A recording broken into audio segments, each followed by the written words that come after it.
কি ব্যাপার এখনো আসতেছে না কেন? কি রে বোন, এখানে কিসের শব্দ হইলো? কিছু না ভাইয়া, মেসেজ আসছিল আমার ফোনে। তোর যে মেসেজ, এত মেসেজ যে কিসের আসে সেটাই আমি বুঝি না। সাথে যে কাজে আসলাম সেই কাজ তার হলো না, চল আজকে চলে যাই।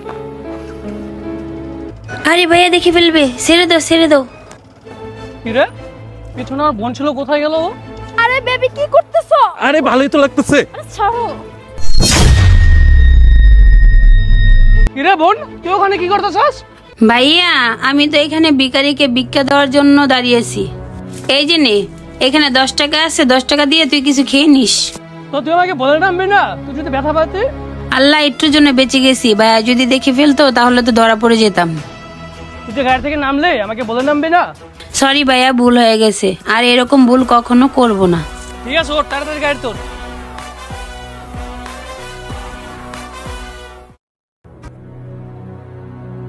দাঁড়া তো একটু দেখি তো প্লটটা মনে হয়। হ্যাঁ, ওই কল দিছে। হ্যালো, আচ্ছা আচ্ছা আসতেছি আমি। বোন তুই এক কাজ কর, তুই বাসায় চলে যা, আমি ওর সাথে ওই ডিলটা ফাইনাল করে আসতেছি। হ্যাঁ আচ্ছা ঠিক আছে ভাইয়া। বোন তুই যা। সাবধানে যেও। ঠিক আছে যা তুই। হ্যাঁ আমি আসতেছি। ভাই আমাকে বাসায় যেতে বলেছে। আমি তো বাসায় যাব না। আমি আগে আমার বয়ফ্রেন্ডের সাথে দেখা করব, তার সাথে ঘুরবো, তারপরে রাত 10টার পরে বাসায় যাব। আর ভাইয়া তো বিজি আছে, কারণ সে একটা মিটিংয়ে গেছে। ওই ছেলের কলটা তো সম্পূর্ণ নাটক ছিল। আসলে আমার বোনের ভিতরে কি চলতেছে বিকের সাথে দেখতে হবে। মানিক, মানিক দাঁড়াও। মানিক, আমি শুধুমাত্র তোমার জন্য ভাইয়ের বাইক থেকে নেমে চলে এসেছি। আরে সাথী, কি বলছো তুমি এটা? হ্যাঁ, কিন্তু আমি না একটা ব্যাপার বুঝতে পারতেছি না। তুমি আজকে ফকির গরিবদের মতো মানে এইসব নোংরা ড্রেস পরে আসছো কেন? আরে শুধু তোমার জন্যই তো, আর তোমার জন্য কত কিছু না করতে হয় আমার। ও আচ্ছা, বুঝতে পেরেছি। শোনো, তোমার আর এইসব ড্রেস এখন পরতে হবে না। তুমি চলো, এখন তুমি আর আমি রাত 10টা পর্যন্ত ঘুরে বেড়াবো, কারণ ভাইয়া একটা কাজের জন্য ব্যস্ত আছে। চলো। ওয়াও, তুমি তো আজকে আমাকে একটা সারপ্রাইজ দিলে। আজকে আমরা দুইজন 10টা 11টা পর্যন্ত বাইরে থাকবো, কি বলো তুমি? হ্যাঁ বেবি, চলো।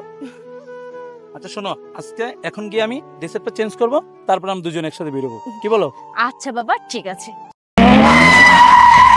ভাইয়া তুমি তুমি না বলেছিলে যে তুমি কাজে যাচ্ছ? কি রে বোন, তোর না বাসা যাওয়ার কথা, এই বিকের সাথে কি করস? না না ভাইয়া, আমার এই ছেলের সাথে কোনো সম্পর্ক নেই। ও একটা ফকির, ওর সাথে আমার কিসের সম্পর্ক থাকবে? আরে ভাইয়া, আমি তোকে ড্রেস কিনে দেওয়ার জন্য নিয়ে আসছিলাম। সত্যি করে বল, এই বিকের সাথে তোর কি সম্পর্ক? যে সত্যি না বলছ একটা থাপ্পড় দেবো। হ্যাঁ ভাইয়া, ম্যাডাম ঠিকই বলছে, আমাকে ড্রেস কেনার জন্য নিয়ে যাচ্ছিল।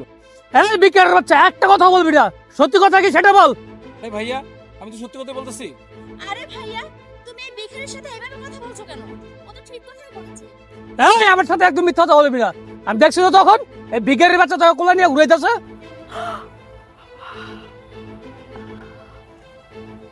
দেখ বোন, আমি তোকে অনেক আদর যত্ন করে বড় করছি, আসল ঘটনা কি সেটা আমাকে সত্যি করে বল।